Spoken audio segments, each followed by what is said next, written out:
Sobre as declarações do presidente do Banco Central, Roberto Campos Neto, que voltou a defender no Senado a atual política de juros no Brasil, conversamos agora com Jason Vieira, economista-chefe da Infinity Asset. Jason, mais uma vez bem-vindo ao Jornal Jovem Pan. Boa noite.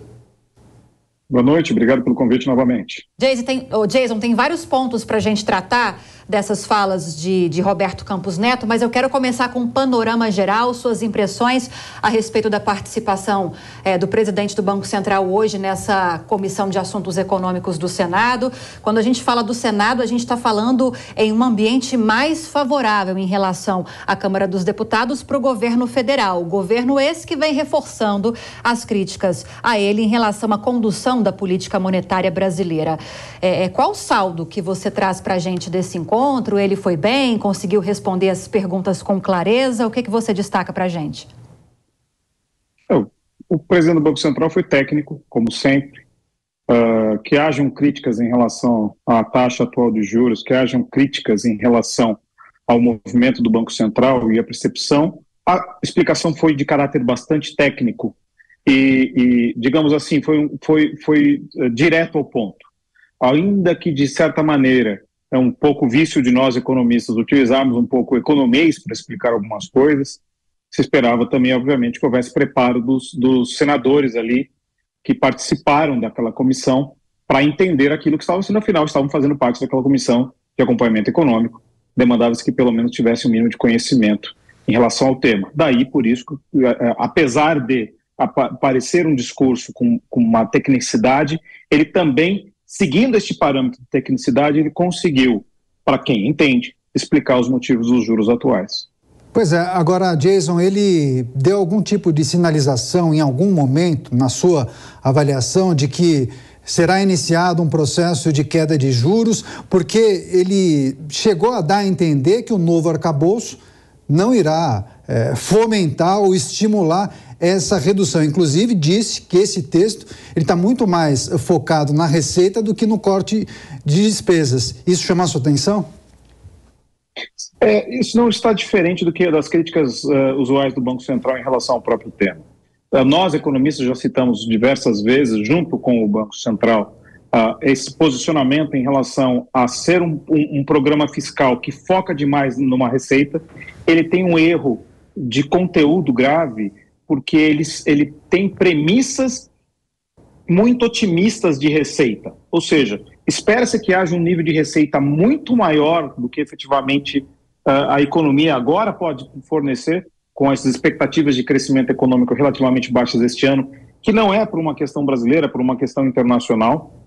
Ou seja, você cresce menos e tem menos inflação, você tem menos arrecadação automaticamente, porque você também tem o problema do vício da correção monetária, da indexação no Brasil, que faz com que a própria inflação alimente o aumento da arrecadação. Mas, ao mesmo tempo, você não tem uma expectativa nem de uma inflação tão alta, 10% de inflação, 7% de inflação, parecido com uma inflação, por exemplo, dos Estados Unidos, e você nem sequer também tem um crescimento econômico que sustente isso. Ao mesmo tempo, se fala muito pouco do corte de despesas. O governo fala demais das receitas e na verdade ele não fala, ele inclui artifícios dentro do próprio arcabouço fiscal para que haja um crescimento constante da despesa de maneira indefinida. Ou seja, se mantido aquilo ali, todas as despesas vão crescer no mínimo 0,6% todo ano. Então, este foco aí, o Banco Central ainda aguarda o que vai sair do Congresso, tem-se a expectativa de que o Congresso vá trabalhar em cima desse texto, há técnicos importantes trabalhando em cima disso, no sentido de trazer uma proposta, uma contraproposta ao governo, aquilo que está sendo colocado lá, e também ele na ata, na verdade, o que o Campos Neto fez agora? O presidente ele simplesmente repetiu aquilo que está sendo dito em ata e em comunicados do Copom, das reuniões do Banco Central. Ele está dizendo que a relação da aprovação do arcabouço fiscal não é mecânica para uma redução de juros. Ou seja, não vira uma chavinha e corta os juros. Precisa ver o conteúdo dessa. A mesma coisa que o governo queria depois que eles elevaram novamente os impostos sobre combustíveis. O governo quis que automaticamente o Banco Central começasse a cortar juros porque fizemos nossa parte. O Banco Central virou e falou, não, Ainda falta muita coisa. Aí ele está lançou a proposta do arcabouço fiscal. Veio para o Banco Central de novo e falou, fizemos nossa parte. Banco Central, o arcabouço ainda não está pronto. E o governo continua reclamando e parece que toda hora tentando. Ele acabou se vendo obrigado a entregar o texto do arcabouço fiscal, coisa que parece que foi feita muito contragosto. Agora, Jason, muitos senadores governistas reforçaram essas críticas feitas pelo governo em relação ao patamar da taxa básica de juros, atualmente em 13,75%, fazendo questionamentos nesse sentido para Roberto Campos Neto. E ele disse que não adianta tentar baixar a taxa básica de juros na canetada, porque isso gera insegurança para o mercado, uma sinalização negativa. Isso faz com que o real se desvalorize cada vez mais, o que acaba gerando uma inflação cada vez maior. Para ele é fundamental que haja credibilidade. Ele usou essa palavra, credibilidade. E para isso ele citou 3 pautas prioritárias, ou que deveriam ser prioridade no Congresso Nacional. O próprio arcabouço, que você estava explicando agora para a gente, reforma tributária e reforma administrativa. As 2 primeiras são prioridade do governo para esse ano. Você acha que essa manifestação nesse sentido de Campos Neto é uma sinalização positiva para o governo? Sim, porque ele está dando a fórmula para o governo para começar a cortar juros. Como eu sempre digo, assim, nós tivemos alguns problemas do começo do ano para cá que levaram pessoas como eu, que são críticos à taxa de juros, a entrar numa defesa da instituição Banco Central. Que primeiro começou a se atacar a independência do Banco Central e depois o regime de metas de inflação, que são duas grandes vitórias para a economia brasileira em relação à questão da condução de política monetária e de juros no Brasil. A questão dos juros nos níveis que estão agora, se nós observarmos os núcleos inflacionários, como o próprio presidente do Banco Central citou ali, estão muito próximos a quando os juros estavam a 14,75%. Há sinais de refreio da inflação e de atividade econômica que pode fazer com que o Banco Central em breve comece a cortar juros, mas ele não pode, o presidente do Banco Central não pode sinalizar esse tipo de coisa fora dos comunicados oficiais. Ele tem os canais oficiais, são as reuniões do Banco Central, o comunicado pós-reunião e a ata. Isso não pode ser feito, como às vezes, infelizmente, já aconteceu, dando alguns sinais que às vezes são meio contraditórios, de membros do Banco Central fazendo reuniões em empresas, bancos e coisas na imprensa, que às vezes confunde muito o mercado. Os canais oficiais são os melhores canais para se fazer isso.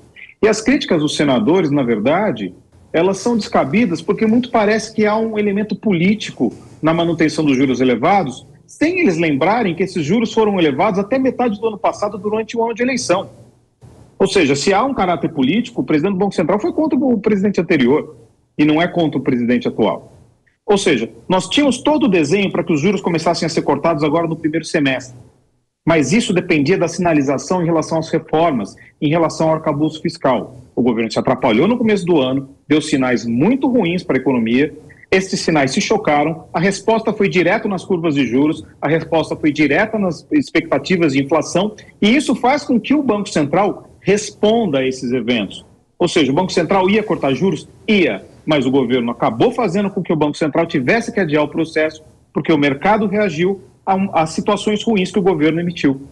Agora, Jason, para encerrar, queria repercutir com você uma informação, inclusive, que o Luiz Arthur Nogueira, nosso colunista que você bem conhece, ele trouxe a informação que o presidente Lula está no exterior, cumprindo várias agendas na Europa, e um evento na Espanha. Ele disse, eu vou abrir aspas para essa fala do presidente da República, é impossível fazer investimentos no Brasil com a taxa de juros a 13,75%, eu fecho aspas. Quais são os impactos de uma fala de um presidente da República no exterior, praticamente colocando a nossa política econômica numa situação extremamente delicada, quando ele também expõe o presidente do Banco Central? Que tipo de repercussão é esperada quando o presidente adota essa postura? Ele quer manter aquela pressão sobre Campos Neto? É o quê? Questionando a autonomia do Banco Central? Que leitura é possível fazer? Não, isso daí já está virando mais ou menos aquele menino que grita lobo. O mercado já está começando a não reagir mais.